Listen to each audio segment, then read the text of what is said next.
Je vais juste prier avant. Seigneur, merci pour ta parole.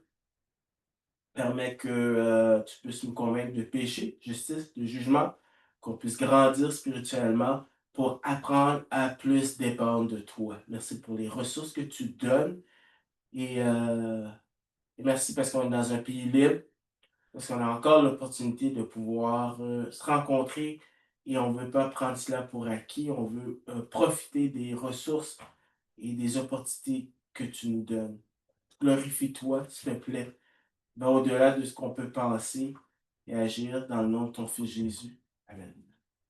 Alors, on poursuit vraiment ce survol de la Bible, la révélation progressive, et puis on est rendu 13e partie. Donc, on avance quand même, et pour résumer ce qu'on a vu, les 11 premiers chapitres de la Genèse, c'est ce qui est très important, qui établit vraiment la fondation pour le reste. Alors, on avait parlé des thèmes qui reviennent, qui sont importants. Il y a la notion de royaume, on a la notion de la semence, on a non, c'est pas vrai, c'est la deuxième alliance, mais cette alliance-là est directement reliée avec la semence. Donc, c'est l'alliance abrahamique. L'autre alliance qu'on a vue, c'est l'alliance mosaïque, où est-ce que Dieu fait un contrat avec la nation, mais Dieu est aussi leur roi. Donc, c'est une théocratie, c'est pas une diplomatie. On avait vu la dispensation, c'est-à-dire. Tu veux dire démocratie? Ouais.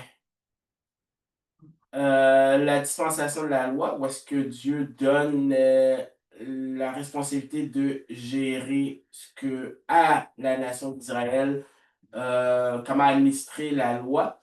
Ensuite, tu as l'alliance davidique, où est-ce qu'on sait que c'est encore un individu de la lignée de David qui va régner éternellement. Donc, on voit que c'est encore relié à l'alliance, à la semence de Genèse 3, 15, 16. Et là, on voit une autre alliance. Et j'ai fait exprès de mettre ici un point d'interrogation parce que si vous remarquez, les alliances, on nous dit avec qui Dieu traite ou qui est Médiateur. les médiateurs. Donc, on a Abraham, on a Moïse, on a David. Et on va voir ce qui est le médiateur ici, parce que c'est très important, parce que on touche encore une autre patate chaude. La Bible traite de sujets que les personnes ne sont pas en accord, il y a des accords, et l'avantage de faire la révélation progressive, c'est qu'on aborde des sujets que la Bible dit et traite. Alors, où est-ce qu'on est rendu? On est rendu finalement ici, principalement. On a parlé de l'exil. La nation du Sud, maintenant, est exilée à Babylone. Et aussi, il y a les gens qui reviennent de Babylone aussi. Alors, dans cette période-là, alors c'est la captivité babylonienne. Et Dieu, même s'ils sont partis en captivité, Dieu continue de faire grâce en leur envoyant des prophètes. Mais les prophètes ont toujours été là, même avant ou après la captivité. Et les prophètes, selon s'ils étaient avant l'exil ou après l'exil, ont toujours mentionné cette notion de repentance. Si vous vous repentez, si vous changez d'avis par rapport à ce que Dieu vous a dit, par rapport à la loi, ben, vous allez être bénis, vous allez rester dans le pays. Et sinon, bien, le malheur va venir. Alors, tous ces prophètes-là, bien, se basent sur ce que Moïse a dit. Donc, c'est sûr que tous les livres dans la Bible sont importants. Le livre de Deutéronome, c'est vraiment important parce que les prophètes se basent sur ce livre-là, sauf qu'ils l'appliquent à leur situation. Donc, connaître Deutéronome va nous permettre de comprendre les prophètes, va nous permettre de comprendre même le sermon sur la montagne. Donc, Deutéronome, c'est un livre très, très important. Et dans Deutéronome, bien, Dieu ou Moïse s'adresse à la deuxième génération et il parle bien sûr ce qui nous intéresse, les bénédictions et les malédictions. Alors, il y a une confirmation de l'alliance encore, l'alliance mosaïque avec cette nouvelle génération. Et vous voyez, il y a l'élément de serment. Donc, le serment, ça fait partie quand même d'un des éléments d'un contrat. Et tu as au chapitre 30 la restauration de la nation. Et on avait dit aussi que ce soit vraiment un contrat où est-ce que les gens puissent vraiment agir en connaissance de cause, dans un effet visuel, puis aussi les gens pouvaient entendre. Alors, Moïse avait séparé les nations, les tribus, excusez, et chacun disait les bénédictions et les malédictions, et les gens disaient, oui, on est d'accord, on a compris le contrat. Donc, dans le livre de Deutéronome, bien, il y a un cycle, un péché, un jugement, revenir à Dieu et la restauration. Alors, c'est le cycle dans Deutéronome.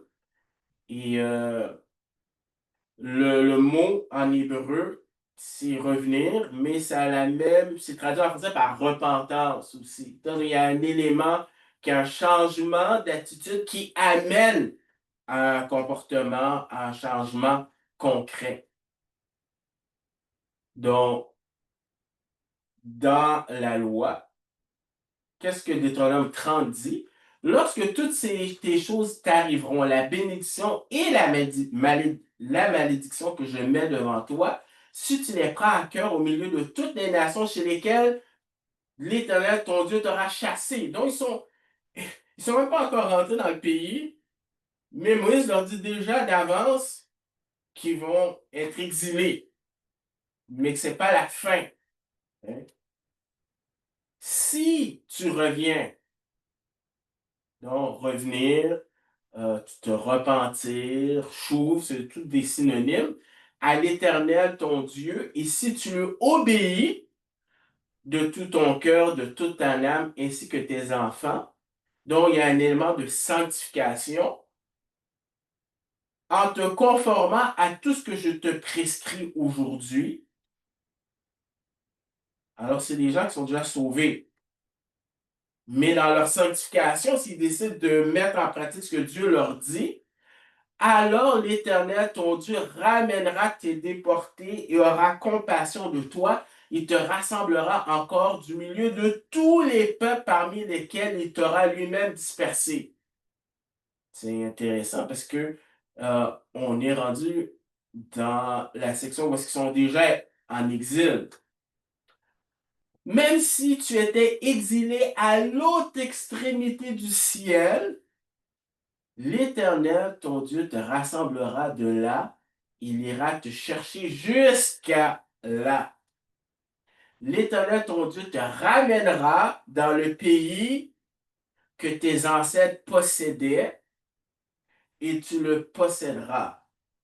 C'est drôle, il y a des gens qui disent que Israël n'a jamais été dans la terre promise, ça ne leur appartient pas.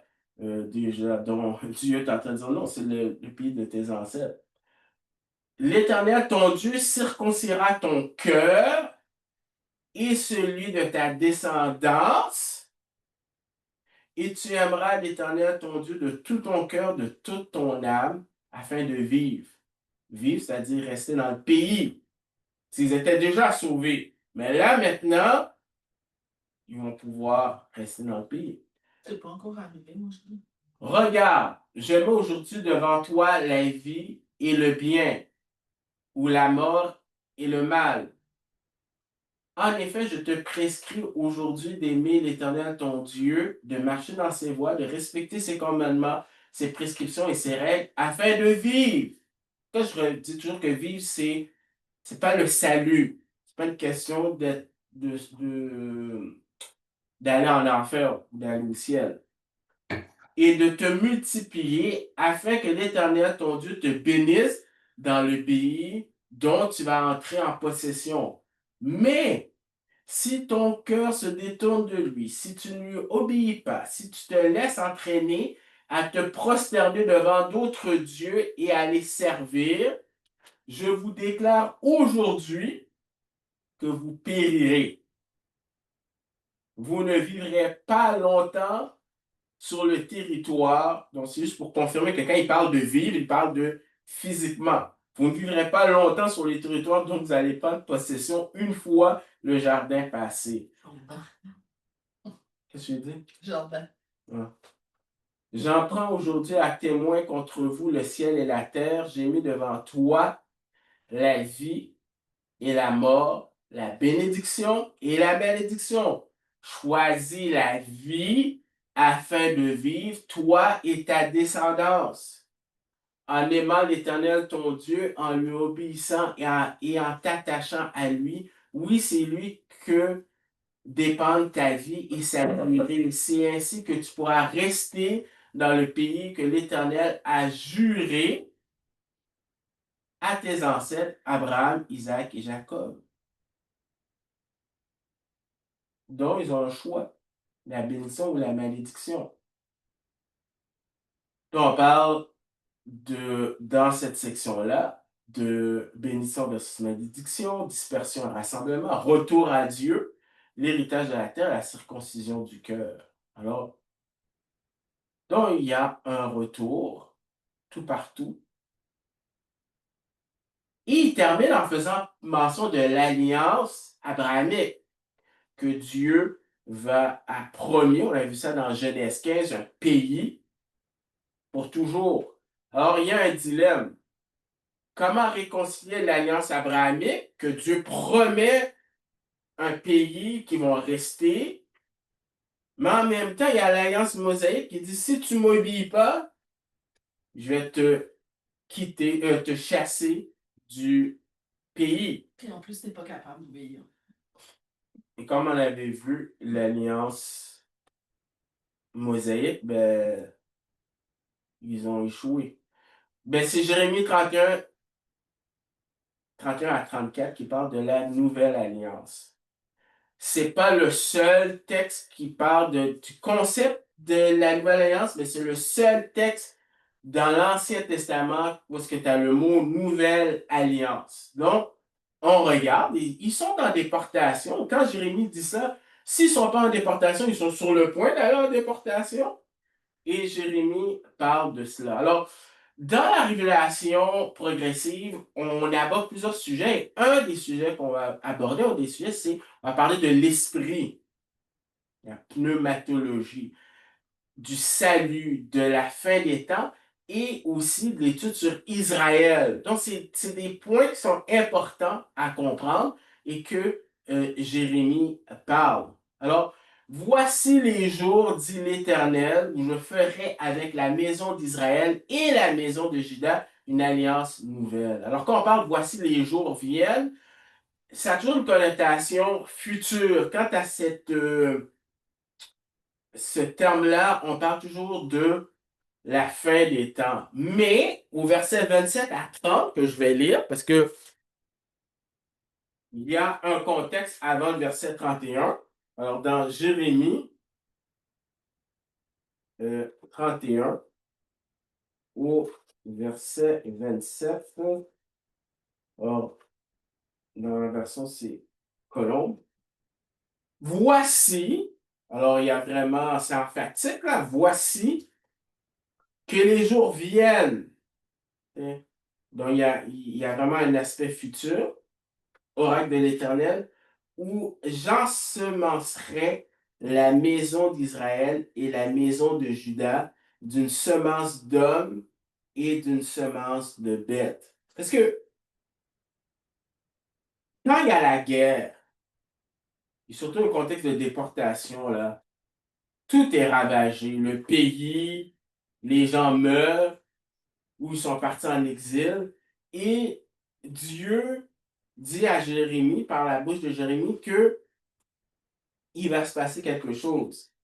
Il va y avoir les gens vont, va avoir une repopulation de non seulement les hommes, mais on parle aussi de la faune. Donc, il y a vraiment cet aspect que qu'est-ce qui va arriver dans le futur aura pas juste un impact au niveau des gens, mais aussi au niveau du pays. Et comme j'ai, verset 28, et comme j'ai veillé sur eux pour arracher, abattre, détruire, faire périr et mettre à mal, ainsi je veillerai sur eux. Alors, oui, il y a un temps de discipline, mais il y a aussi un temps de restauration. Verset 29, en ces jours-là, alors on sait que c'est quelque chose de futur, on sait que ce n'est pas encore arrivé. Pourquoi? Ici, c'est un proverbe juif. Les pères ont mangé des raisins verts et les dents des fils sont agacées. Donc, c'est une façon de dire. Mais qu'est-ce qui m'arrive, c'est à cause de mon père. Puis on blâme toujours les autres. T'sais. C'est à cause de toi. T'sais. La Bible responsabilise les individus. Et même si les parents font peut-être des fois des bêtises, c'est pas une raison. Ça marche pas pour Dieu, l'excuse de dire, oh, mais mes parents étaient comme ça. Non. Chaque personne doit être responsable. Et ils utilisaient ce proverbe pour excuser leur manquement. Mais ce ne sera pas ça dans le futur. Mais chacun mourra pour sa propre faute. Tout homme qui mangera des raisins verts aura les dents agacées. Donc, c'est la responsabilité de chaque personne. Les gens vont agir en connaissance de cause. Et tout cela va arriver quand? Va arriver au verset 31 lorsqu'il parle de cette nouvelle alliance, où est-ce qu'il dit, où je ferai. Donc, c'est Dieu qui prend l'initiative. On va voir que c'est vraiment une alliance inconditionnelle, mais c'est Dieu qui prend l'initiative, c'est important, avec qui? Avec la maison d'Israël et la maison de Juda. Ça veut dire quoi? Ça a l'air évident, qu'est-ce que je dis quand tu le lis, et pourtant, c'est pas l'Église. Le contrat est avec la maison d'Israël et la maison de Juda. Si on regarde, si on est on respecte la révélation progressive. Quand Jérémie dit ça aux gens, Israël et Juda, dans la tête des gens, c'est pas l'Église. Tu sais, ça a un non-sens. Hein. Et qu'est-ce qu'il va faire? Une alliance nouvelle. C'est la sixième dans la Bible. La sixième est la dernière alliance avec Dieu et les hommes.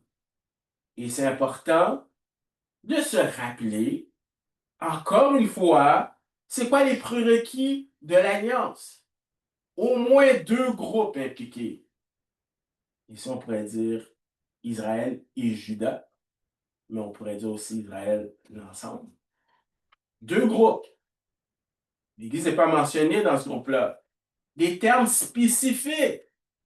Deux groupes, tu veux dire deux parties. Deux parties. Dans le fond, c'est Dieu puis Israël. Israël. Termes spécifiques. C'est important dans le contrat. Non, Israël veut dire vraiment l'Église. Parce que tu vois ça, c'est spécifique. Ça. Si au niveau humain on fait ça, à plus forte raison, Dieu, parler clairement, une attente mutuelle. Oh non, je ne voulais pas vraiment dire la nation. Hein. Il y a un sacrifice, il y a un signe, il y a un serment. Et qu'est-ce qu'on a vu dans les alliances? Mais on a vu l'alliance que Dieu a faite avec Noé. C'est la seule alliance qui implique directement tous les humains et pas les autres que c'est les Juifs. Il y a un signe, l'arc-en-ciel. L'alliance abrahamique, hein, Abraham dort et c'est Dieu, c'est une alliance inconditionnelle. Donc, les deux autres alliances qu'on a vues jusqu'à présent, Noé et avec Abraham, c'est Dieu qui le fait. C'est l'initiative de Dieu. L'alliance mosaïque, qui n'était pas une alliance qui était inconditionnelle, L'alliance des prêtres, on ne l'a pas parlé, mais plus tard, on va voir qu'ils sont impliqués dans l'alliance davidique et aussi dans le royaume messianique. Il y a l'alliance davidique qu'on a vu aussi à travers le psaume 89. Et là, on voit la nouvelle alliance. Donc, tout à fait logique. Si toutes les fois, toutes les autres alliances, c'était littéral, c'était clair, pourquoi la dernière serait pas claire? Tu sais, ça fait aucun... C'est une bibique. Ça fait aucun sens. Donc, non comme l'alliance que je traitais avec leur père. Donc, c'est clair que Dieu est en train de leur dire, c'est pas l'alliance mosaïque. Parce que l'alliance mosaïque, on le sait, ça a été un échec. Mais juste pour que, c'est comme si Dieu pourrait anticiper les gens, pourrait dire, oh, mais de quelle alliance tu parles? Parce qu'on en a vu 5 jusqu'à présent. Ben, il va préciser c'est quelle alliance. Le jour où je les saisis par la main pour les faire sortir du pays d'Égypte. Alliance qu'ils ont violée. Donc, on sait qu'il parle de l'alliance mosaïque parce que de toutes les alliances qu'on a vues, la seule qui est conditionnelle, c'est l'alliance mosaïque. Toutes les autres sont inconditionnelles. Donc, on le sait que non seulement il les a fait sortir du pays d'Égypte, dont on sait que c'est lié avec Moïse, et en plus, c'est l'alliance qu'ils ont violée, la seule qui est conditionnelle. Alors, qu'est-ce qui s'est passé quand il les a sortis? Il a exercé son jugement avec les 10 plaies d'Égypte pour montrer que les dieux d'Égypte, pour de vrai, ce pas des dieux.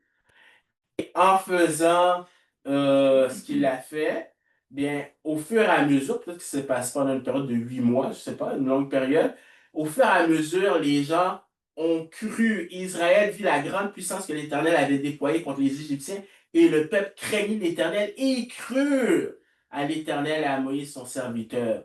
Donc, c'est des gens qui ont été sauvés. Pendant toute cette période-là, les gens commençaient à mettre un plus un, puis ils ont mis leur confiance en Dieu.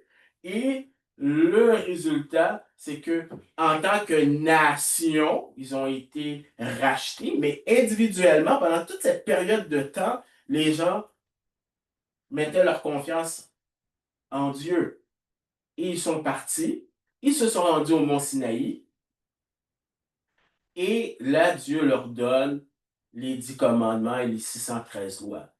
C'est important que Moïse, ou plutôt Jérémie, raconte cela parce que c'était une nation qui était déjà sauvée, dont la loi a jamais été dans le but de sauver quelqu'un. Alors, toute la question de Lordship Salvation, si tu regardes la révélation progressive, tu vois que déjà dans l'Exode, ben, c'est deux choses différentes. Hein. Ils ont été délivrés, ils étaient sauvés, mais maintenant, il fallait qu'ils puissent vivre leur vie comme croyants selon ce que Dieu leur demandait. Mais on sait qu'ils ont violé cette alliance-là. Donc, ça veut dire qu'au niveau de leur sanctification, bien, la loi les a pas aidés. La loi, elle est bonne, mais la loi, il n'y a rien de magique pour leur donner la capacité d'obéir. Ils ont déjà brisé la loi dès le commencement, quand Moïse était en haut. Ça n'a pas pris de temps. Jusque dans leur histoire, jusqu'à 586. Donc, toute l'histoire d'Israël, c'est une histoire des gens qui ont violé les commandements de Dieu à chaque fois. Puis, des fois, des fois, c'est comme nous. Des fois, on se dit, OK, j'ai compris ma leçon, là. J'ai compris, là, je vais changer. Oui, oui. Ah, j'ai eu peur. Oui, je comprends. Non, tu sais, l'être humain, malheureusement, est très dur et il ne veut pas apprendre. Parce que quand ils sont revenus, il y a eu 3 déjà dans le livre d'Ézéchiel, il dit, c'est pourquoi tu diras ici, parle le Seigneur l'Éternel, si je les tiens éloignés parmi les nations, si je les ai dispersés en divers pays, je serai pour eux quelque temps dans les pays où ils sont venus. Ok? Mais il les a dispersés. Il y a eu un retour, il y a eu trois retours sous Zorobabel, sous Esdras et sous Néhémie. Et tu aurais pensé que oui, on a appris notre leçon. Oui et non. Quand ils sont revenus, ils ont plus adoré les Baals. Ça, c'est vrai. Mais ils ont adoré une autre forme, la tradition orale. Ils ont voulu essayer de mettre Dieu dans une clôture, essayer de se donner une image pour manipuler Dieu. Et voici qu'est-ce que Jésus dit au Matthieu chapitre 23 lorsqu'il fait un discours par rapport aux leaders religieux. Malheur à vous, scribes et pharisiens hypocrites, parce que vous fermez la porte au royaume des cieux, vous n'y entrez pas vous-même et vous ne laissez pas entrer ceux qui veulent entrer. Et Jésus termine en disant, Jérusalem, Jérusalem, qui tue les prophètes et qui lapide ceux qui te sont envoyés. Combien de fois ai-je voulu rassembler tes enfants comme une poule rassemble ses poussins sur ses ailes et vous ne l'avez pas voulu? Donc, le retour de l'exil n'a pas réglé le problème. Voici votre maison vous sera laissée déserte, car je vous le dis, vous ne le verrez plus désormais jusqu'à ce que vous disiez, béni soit celui qui vient au nom du Seigneur. C'est important. Il ne viendra pas jusqu'à ce que la nation, et dont les leaders qui influencent la nation, puissent dire, oui Seigneur, que tu puisses revenir. Donc, tout ça, ça a amené à une autre déportation en 70. Donc, tout ça, c'est pour montrer que la loi mosaïque, elle est bonne, mais ce n'est pas la loi en soi qui va leur permettre de respecter Deutéronome 30 ou l'alliance abrahamique pour rester dans le pays. Donc, c'est pour ça que, au niveau de leur dispensation, l'intendance de la loi, ils ont échoué. Ils n'ont pas fait leur job. Ils auraient dit une nation de sacrificateurs, une nation sainte, ils ne respectaient pas ce que Dieu leur disait, et ils n'étaient pas une lumière pour les nations. Donc, Dieu doit intervenir, heureusement qu'il y a un mais dans la Bible. Les mais sont importants. Mais voici l'alliance, alors on sait que c'est la nouvelle alliance, que je ferai, donc c'est Dieu qui initie, avec la maison d'Israël. Israël, la Royaume du Nord est déjà partie en déportation depuis 200 ans, là. Pourtant, quand il dit Israël, il combine les deux. Donc, il va avoir vraiment un retour de ces deux. Le contrat n'est pas juste avec Juda, le contrat aussi avec le Royaume du Nord, le contrat est pour toute la nation d'Israël. Après, alors, le verset 35 à 37 te donne de Jérémie, te dit que cette alliance-là aussi, elle est éternelle, donc elle est inconditionnelle. Dieu va s'arranger parce que les gens pourraient dire, ouais, mais qu'est-ce qui me fait croire qu'une fois revenu, tu vas encore nous chasser du pays? Ainsi, ça c'est Jérémie 31, verset 35, ainsi parle l'Éternel qui donne le soleil pour éclairer le jour, les phases de la lune et les étoiles pour éclairer la nuit, qui soulève la mer et fait mugir ses flots, lui dont le nom est l'Éternel des armées. Si tes lois viennent à cesser devant moi, par oracle de l'Éternel, la descendance d'Israël cessera pour toujours d'être une nation devant moi. Ainsi par l'Éternel, si les cieux en haut peuvent être mesurés, si les fondations de la terre en bas peuvent être soudées, ainsi je rejetterai toute la descendance d'Israël à cause de tout ce qu'ils ont fait, oracle de l'Éternel. Donc, Si tu veux te débarrasser d'Israël, il faut que tu tires les axes. Ouais. tu te débarrasses il n'y a rien de compliqué là. Ils ont compris. Hein? Après ces jours-là, alors, il y a toujours cette aspect de futur. Dit l'Éternel, je mettrai ma loi. Ma loi. La loi, c'est, ici en hébreu, c'est Torah. La loi, c'est des instructions. Tu sais. Mais il ne faut pas prendre les instructions comme quelque chose de oh non, fais pas ci, fais pas ça. Mais c'est vraiment pour notre bien. Il dit je vais te donner des instructions qui pointent à comment avoir cette relation avec moi. Au-dedans d'eux, je l'écrirai dans leur cœur. Cœur, cœur, c'est là où siège la volonté, et c'est pas juste les sentiments, c'est la volonté, le désir. C'est-à-dire que ils vont pas juste suivre la loi parce qu'ils sont obligés de suivre la loi. Comme avec l'époque de Jésus, les pharisiens, c'est ça qu'ils faisaient. Ils suivaient, mais pas encore là, ils suivaient pas vraiment, mais c'était aussi du légalisme. Il dit non, ils vont vraiment avoir ce désir de pouvoir servir Dieu. Je serai leur Dieu et ils seront mon peuple. Alors, Ézéchiel 36 au verset 27, c'est un texte qui parle de loi dans le cœur. Ézéchiel 36 au verset 27 dit ceci. Ézéchiel qui est un autre prophète qui lui est parti en déportation et qui dit la même chose. Je mettrai mon esprit en vous et je ferai que vous suiviez mes prescriptions et pratiquiez mes ordonnances. Donc, ça ne va pas enlever, ce ne sont pas des robots, ça n'enlève pas le fait qu'ils ne sont pas dans leur corps glorifié, mais c'est clair que qu'est-ce qui va arriver dans le futur est quelque chose de différent de nous. Il y a des similarités, mais en même temps, il y a des différences. Autant que dans l'Ancien Testament, il y avait le Saint-Esprit qui était là, mais qui agissait de façon différente de nous. Donc, c'est quelque chose qui n'exclut pas la volonté d'un individu, mais tu vois que le Saint-Esprit va les équiper vraiment pour qu'ils aient plus ce problème qu'ils avaient depuis que Israël est là.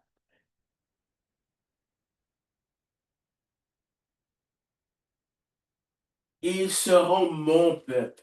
Donc, il y a vraiment cette idée d'intimité. Je serai leur Dieu.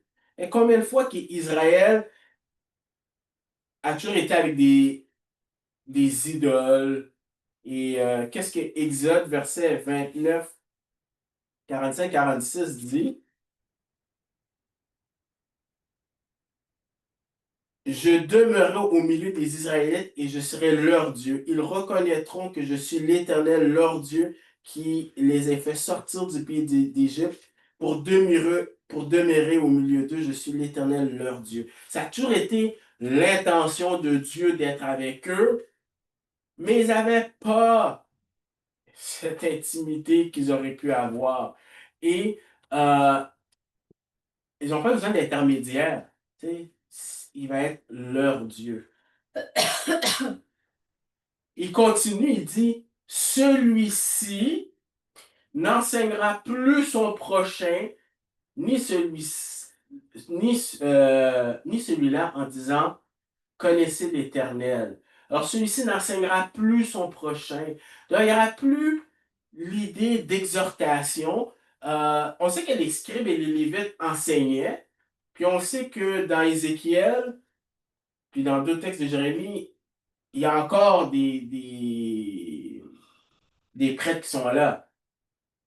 Donc, c'est pas qu'il y aura plus de prêtres, mais il semble cette notion euh, de toujours dire, ah, d'avoir le prophète qui dit toujours, OK, il faut que tu reviens à l'Éternel, ce sera plus un problème.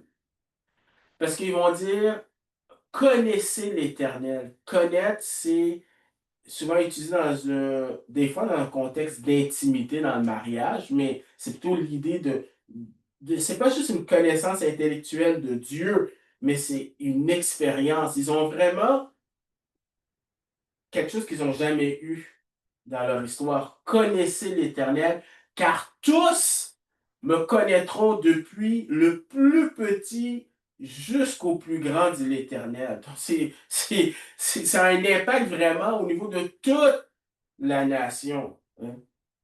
C'est encore difficile pour nous parce qu'on se dit, oui, mais elle est où la... Est-ce que Dieu prend compte de la responsabilité de l'individu? Est-ce que Dieu prend compte du fait qu'ils ne sont pas dans leur corps glorifié? Oui, mais comme je dis, c'est quelque chose de différent. Comme nous, on vit quelque chose de différent des gens de l'Ancien Testament. Car je pardonnerai leur iniquité et je ne me souviendrai plus de leur péché. Donc, plus de barrière entre Dieu et son peuple. Il n'y en a plus. Pourquoi? Parce que dans les attributs de Dieu, ben, Dieu, par rapport au péché, est en colère. Puis il y a plein de textes de l'Ancien et du Nouveau qui dit que Dieu est un Dieu qui est en colère. Et quand tu regardes le mot, je me suis amusé à regarder le mot colère, ben, dans la Bible, ça va peut-être étonner les gens, mais Dieu est la personne la plus aimante et la plus en colère dans la Bible. Euh, Donc, il n'y aura plus cette barrière, euh, cette barrière-là. Donc, ça a un impact au niveau du salut et pas juste au niveau eschatologique. Donc, c'est pas juste un avenir pour Israël, mais aussi les gens vont être sauvés. Dans Daniel 4, au Daniel 9, verset 24, il dit 70 semaines ont été fixées sur ton peuple, c'est-à-dire Israël, et sur ta ville sainte Jérusalem, pour faire cesser les crimes, mettre fin au péché, pour expirer la faute et amener la justice éternelle pour accomplir la vision et la prophétie et pour oindre le saint des saints. Alors, il y a 10 caractéristiques, il y en a peut-être plus, mais il y a 10 qu'on peut ressortir de ce passage-là et peut-être d'autres sont collés. Il y a une nouvelle alliance. Donc, c'est quelque chose de nouveau. Ça concerne Israël, autant ceux qui sont déportés que ceux qui sont dans le sud. Ça, c'est toujours, lorsqu'on fait référence à la nouvelle alliance, c'est toujours un aspect futur. C'est une relation avec Dieu. La loi de Dieu dans leur cœur. Ça ne peut pas être la loi mosaïque. Pourquoi vous pensez que ça ne peut pas être la loi mosaïque? Vous avez une idée pourquoi, quand il dit la loi de Dieu, ce n'est pas la loi mosaïque? C'est conditionnel. Ouais, puis pas juste ça, c'est que la loi mosaïque, c'est fini. Quand c'est l'Église, là, il n'y en a plus. Donc, probablement, mais c'est le même Dieu, dont il y a des éléments, dont la loi, probablement, du royaume, et ce que Dieu euh, va leur demander. Ça a un impact sur tout le peuple. Il y a le pardon des péchés individuels, mais aussi de la nation. C'est une alliance éternelle dans Jérémie 32, verset 40. Je vais prendre le temps de le lire parce que c'est...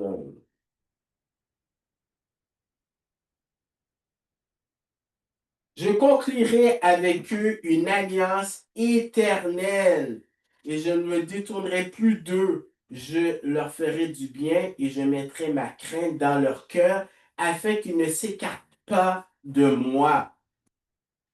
On sait que c'est pas du tout aujourd'hui. Tu as le don de l'esprit, Ésaïe 59, versets 20 à 21. Alors, toute la section de 40 à 60 d'Ésaïe, c'est la restauration de la nation. Et Ésaïe 59, versets 20 à 21, te dit, un rédempteur vient pour Sion, pour ceux de Jacob, qui se détournent de leurs crimes. Oracle de l'Éternel. Quant à moi, voici mon alliance avec eux, dit l'Éternel. Mon esprit qui repose sur toi et mes paroles que j'ai mises dans ta bouche ne se retireront pas de ta bouche, ni la bouche de tes enfants, ni la bouche des enfants de tes enfants, dit l'Éternel dès maintenant à toujours. Donc, c'est quelque chose d'unique. il est en train de dire, et ça me garantit que tes petits-enfants vont suivre Dieu. Donc, il y a cette notion, je dis c'est difficile parce que ça n'enlève pas la responsabilité de l'individu de croire à Dieu, puis en même temps, ça n'enlève pas le fait qu'ils n'ont pas leur corps glorifié. Mais pourtant, Dieu va s'arranger pour que, même les petits-enfants, il n'y aura pas de rébellion. Donc, ils vont croire. Il n'y aura pas de rébellion. D'ailleurs, dans Apocalypse 20, quand on te dit que Satan est enchaîné, il, il va influencer toutes les nations. Oh, tu veux dire quand il est déchaîné. Oui, mais pas Israël. Toutes les nations appellent ça. On dire qu'ils ont vraiment, dans cette nouvelle alliance, c'est vraiment sur la nation juive que les petits-enfants, ils vont croire. Nous, on peut prier pour ça. C'est pas une garantie. Ici, oui. Ils sont réunis dans la terre promise. Ézéchiel 36, verset 24. Puis, encore une fois, Ézéchiel, il écrit dans un contexte où ils sont en déportation, mais dans Ésaïe 36, verset 24, je vous retirerai d'entre les nations, comme dans Deutéronome 30, qu'on a vu, je vous rassemblerai dans votre pays et je vous ramènerai dans votre territoire. Donc, pour qu'il y ait cette nouvelle alliance, un prérequis, c'est qu'il faut que les Juifs soient dans le pays. Alors, quand on voit ces 10 caractéristiques, si on s'amuse à regarder d'autres passages, on peut voir ces caractéristiques-là sous une forme, sous une autre. Pourquoi je dis ça? Parce qu'il y a des gens qui vont penser que la Nouvelle Alliance, c'est seulement dans Jérémie. Oui, le mot Nouvelle Alliance, mais la notion se trouve dans d'autres textes. Dans Jérémie 32, verset 37, on parle de la troisième caractéristique. Dans Jérémie 32, verset 38, tu as la 85e caractéristique. Dans Jérémie 32, verset 40, tu as la neuvième caractéristique. Dans Jérémie 50, verset 4, tu as la deuxième et troisième caractéristique de la Nouvelle Alliance. Dans Jérémie 50, verset 5, tu as la huitième caractéristique. Dans Ézéchiel 36, verset 25 et 26, si on avait le temps, on pourrait lire chaque passage puis regarder ces caractéristiques. Dans Ézéchiel 36, verset 27, tu as la neuvième caractéristique. Ézéchiel 36, 28, la quatrième. Ézéchiel 36, 29 à 30, la troisième caractéristique. Ézéchiel 37, verset 14, la neuvième caractéristique. Ézéchiel 37, verset 23, la quatrième caractéristique. Ézéchiel 37, verset 26, la huitième et la deuxième caractéristique. Tout ça, c'est pour montrer que quand tu lis la Bible, tu vois que cette nouvelle alliance, elle est importante, puis elle est mentionnée par les prophètes qui étaient impliqués dans l'exil. Donc, c'est vraiment un encouragement pour ces gens-là. C'est pour ça que quand ils reviennent, là, il y a une espérance. Le livre de Chroniques, ça a été écrit dans le contexte qu'ils reviennent. Tu sais. C'est le dernier livre, en tout cas, les Juifs le classent comme le dernier livre de leur Bible, là, de l'Ancien Testament. Donc, il y a vraiment cette espérance parce qu'il n'y avait plus de roi quand ils sont revenus. Donc, les références de l'Ancien Testament à la Nouvelle Alliance. Comme j'ai dit, tu as la Nouvelle Alliance, une fois, mais tu as l'Alliance éternelle qui est mentionnée dans ces textes, Jérémie 32, 50, Ézéchiel, Ésaïe 55, 61. Un autre cœur, un nouveau cœur, un nouvel esprit, Deutéronome qu'on a lu, Ézéchiel 11, Ézéchiel 18, Ézéchiel 36, Jérémie 32. Un autre mot, alliance de paix, Ésaïe 4, 10, Ézéchiel 34, Ézéchiel 37. Le Messie comme alliance, quand Jésus va dire quand il dit dans le repas de la Sainte Seine, il dit, la nouvelle alliance versée en mon sang, ben déjà là, dans Isaïe, tu as des références à ça, que Jésus est celui qui peut permettre cette alliance-là. Oser, c'est un livre intéressant parce que c'est la nation du Nord qui s'en allait en déportation, puis que c'était une nation qui était tellement en désobéissance que c'était fini. C'est une question de temps. Ben, dans Osée chapitre 2, versets 18 à 23, il dit, en ce jour-là, donc le livre d'Osée est écrit avant Jérémie. Donc, ça veut dire que déjà, la notion de nouvelle alliance était déjà, ben, c'était déjà mentionné par Deutéronome, par Moïse, mais tu vois, Osée en parle. Oracle de l'Éternel, tu m'appelleras mon mari et tu m'appelleras plus mon Baal. Il y a un jeu de mots. J'ôterai de sa bouche les noms des Baals et on ne me souviendra même plus de leur nom. En ce jour-là, je conclurai pour eux une alliance avec les animaux du champ, les oiseaux du ciel, les reptiles du sol. Je briserai dans le pays l'arc, l'épée et la guerre. Je les ferai se coucher en route en toute sécurité. On sait que c'est pas du tout qu'est-ce qui se passe maintenant.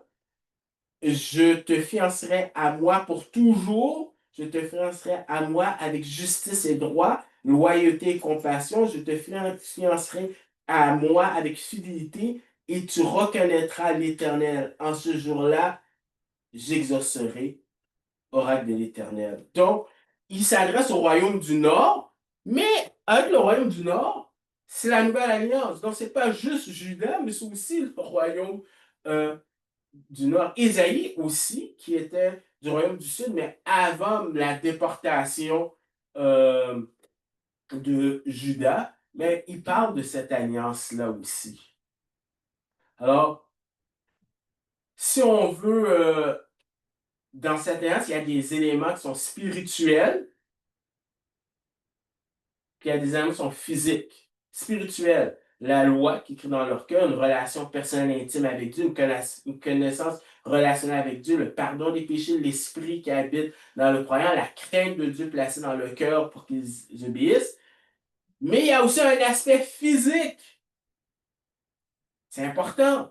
Parce que quand Jésus dit repentez-vous car le royaume des cieux est proche, souvent les pharisiens, eux, pensaient à juste l'aspect physique, puis les gens vont dire, oh oui, ils n'ont rien compris. Ils parlaient d'un élément spirituel. Non, ils parlaient des deux éléments, parce qu'il y a un autre élément physique, restauration de la terre, croissance démographique, le temple au milieu d'eux. T'as vu une patate? Voici une patate chaude. Glorifié en tant que nation, bénédiction au niveau de l'agriculture, des villes reconstruites, la sécurité sur le territoire. C'est pas la sécurité là en Israël, au contraire. Donc, c'est juste un résumé encore de ce que j'ai dit sous une forme de tableau. Mais c'est pour montrer qu'il y a plein d'éléments dans cette nouvelle alliance. Donc, cette alliance-là, on avait mis un point d'interrogation au début de l'étude, mais ça concerne Israël et Juda. Alors, oui, mais qu'en est-il pour nous, pour l'Église?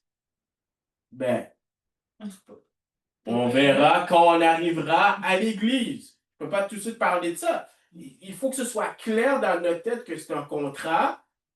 Dieu n'est pas un menteur. Mais qu'est-ce qui nous est présenté maintenant dans le milieu théologique? C'est non, non, tout ça, là, c'est pour l'Église parce qu'on est l'Israël de Dieu. Donc, finalement, les promesses, vous voyez, on a le Saint-Esprit en nous, hein, comme Dieu nous a pardonné. Donc oublie cette histoire d'Israël et Juda. Non, c'est l'Église. C'est ça qui est enseigné. Pourtant, quand tu vois la révélation progressive, on est au dernier contrat. Ça ne ferait aucun sens que Dieu aurait respecté les 5 autres contrats de façon littérale, mais le sixième, ah non, ça, c'est pas littéral. En passant, ils ont été vraiment déportés de façon littérale, tu sais. Mais non, ils ne peuvent pas revenir avec un cœur transformé. Donc, en conclusion, la nouvelle alliance est la garantie qu'Israël exaucera le rôle que Dieu lui a donné, c'est-à-dire d'être une nation sainte, d'être une lumière pour les nations, qu'Israël sera obéissant à son roi. Parce que, à quoi ça sert pour Jésus de revenir si les gens se révoltent encore à nouveau, ne sont pas obéissants? D'ailleurs, dans leur histoire, vous vous souvenez, ils ont été déportés par la Syrie Babylone. Jésus va revenir, mais ils vont rejeter Jésus dans Matthieu 12. Non, on ne veut pas. Ils ont même dit à la crucifixion que César règne. Alors on pourrait se dire, ouais, mais si Jésus revient, qu'est-ce qui nous fait croire que les Juifs ne vont pas refaire la même chose? Ben, Dieu va leur donner euh, la disposition de pouvoir obéir et d'avoir cette capacité de pouvoir euh, le servir. Donc, il n'y aura pas cette révolte-là. Dans la Nouvelle Alliance, ça assure que le peuple qui a toujours été en rébellion avec Dieu va être obéissant à son roi. Et la Nouvelle Alliance est la garantie que Dieu fera ce que la religion ne peut faire. Ou encore, je pourrais même dire ce que la loi mosaïque qui est bonne ne peut faire. Et on est comme le peuple d'Israël, sur plein de facettes. C'est-à-dire, euh, nous sous-estimons le pouvoir du péché. Israël, en tout cas, la première génération était une génération qui était sauvée, mais bon ça, ils ont fait des stupidités. Ils ne sont pas rentrés dans la terre promise. Et comme on l'a mentionné, plutôt, ils ont traversé aussi, comme 1 Corinthiens 10 le dit. Pourtant, ils sont sauvés. Pourtant, ils ont fait d'idolâtrie et plein de péchés. Et nous aussi, on peut être sauvés, mais on peut sous-estimer le pouvoir du péché. Parce que le péché nous rend stupides. Nos facultés, on le sait, mais on agit de façon stupide. Comme Adam et Ève, qui veulent se cacher du Dieu qui a créé l'univers, qui peut nommer des petites molécules. Donc, tu penses vraiment que tu peux te cacher devant Dieu? Et pour montrer comment le péché rend stupide, pour reprendre, probablement vous avez vu ça, peut-être, là, si vous suivez les réseaux sociaux, là, le monsieur qui s'est fait prendre avec la personne qui n'était pas son épouse. Tu peux te dire, oui, mais je sais pas si vous êtes au courant, Ivano, Mireille, vous connaissez cette histoire-là? Un monsieur, il paraît que c'est un président d'une compagnie super importante, là, puis il est allé dans un concert. Puis des fois, dans le concert, on filme des personnes dans l'auditoire de façon aléatoire. Et ce C'est un monsieur-là, kiss camera, c'est pour que les couples c'est pour que les couples puissent s'embrasser. Ah, ok, les kiss cam. Ouais. Ouais. Mais il était avec quelqu'un qui n'était pas sa femme. Ok. Puis, oh! La femme essaie de se cacher, puis donc, depuis ce temps-là, C'est la Human Resource Head de sa oh! compagnie. De sa compagnie en plus. Tu dirais, mais voyons, tu es dans un concert, tu penses vraiment, si tu veux garder une aventure, tu le fais en cachette, hein. Mais le péché nous rend stupides. Vous savez, ils pensaient peut-être que oh, ça ne m'arrivera pas. Donc, nous aussi, on peut tomber dans le même piège. Oui, on est sauvé, mais on flirte avec le péché, puis on sous-estime vraiment le pouvoir du péché. Parce que les chrétiens peuvent faire des choses même pire que les non-chrétiens. Corinthe te donne un exemple de ça.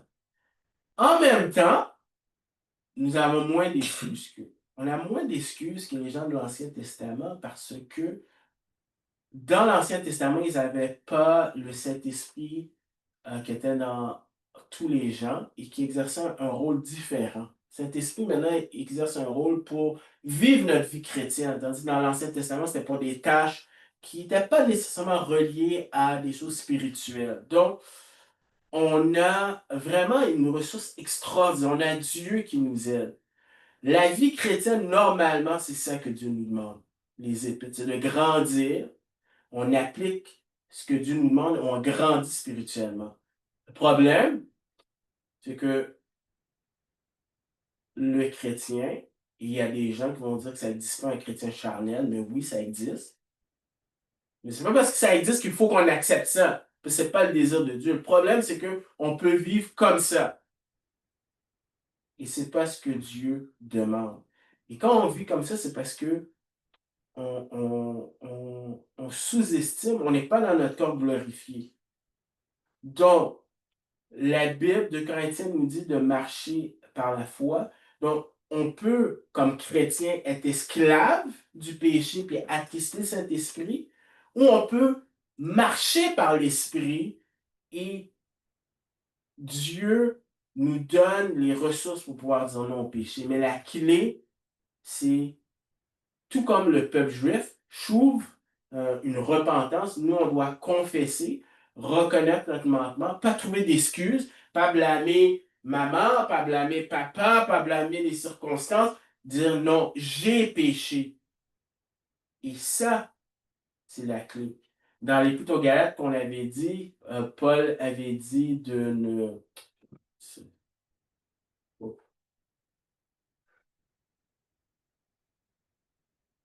qu'on est affranchi du péché. Qu'est-ce qu'il nous a affranchis pour la liberté? Mais Paul dit, demeurez fermes et ne vous laissez pas mettre de nouveau sous le joug. Donc, c'est possible, comme chrétien, de tomber. Mais la clé, c'est de confesser. Mais une fois confessé, par la foi, tu marches et tu es sauvé de la puissance du péché. Mais aussi, comme Israël, nous avons besoin de l'initiative de Dieu dans nos vies. C'est comme la vie chrétienne, tu ne peux pas la vivre si tu n'as pas Dieu, si tu n'as pas le Saint-Esprit pour t'aider, en autant que tu vas être obéissant. Donc Dieu est prêt à t'aider, mais il ne va pas te casser le doigt ou te tordre la main.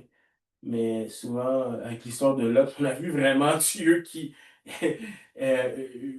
vraiment, et souvent Dieu nous aide même quand on fait des bêtises. Mais on a vraiment besoin de Dieu comme le peuple d'Israël.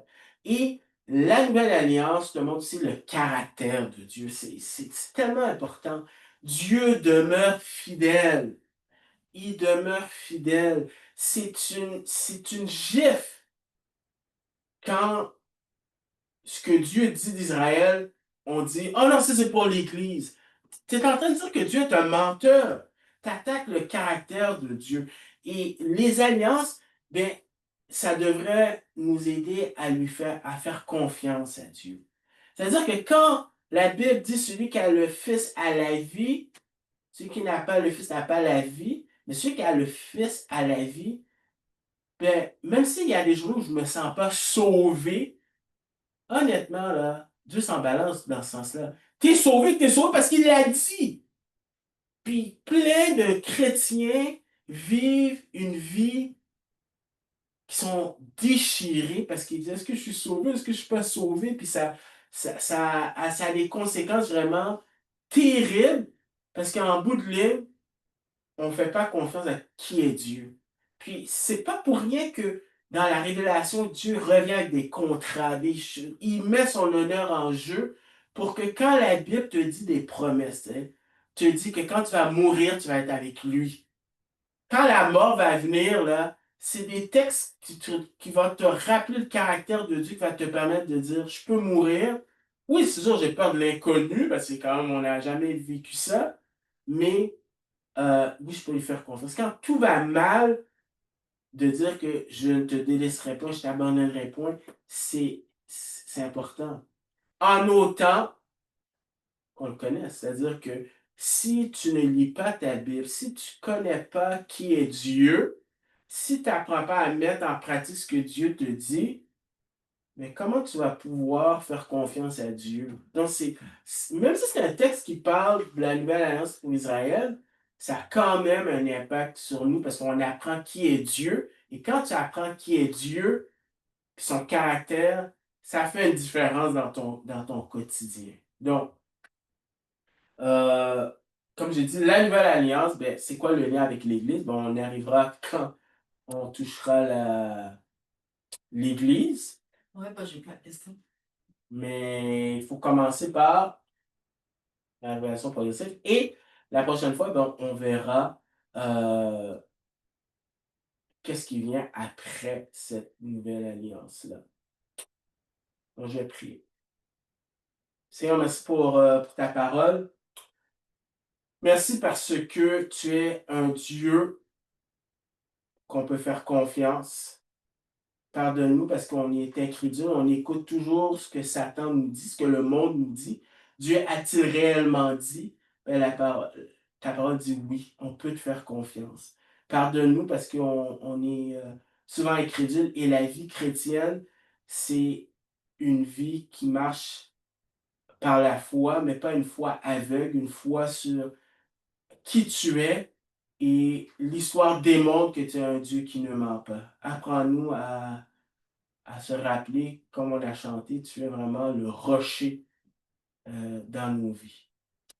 Aide-nous par ta grâce. Dans le nom de ton Fils Jésus. Amen. Arrête l'enregistrement. Bon. L'as-tu arrêté? Oui, Non, je pense pas parce que ça finit le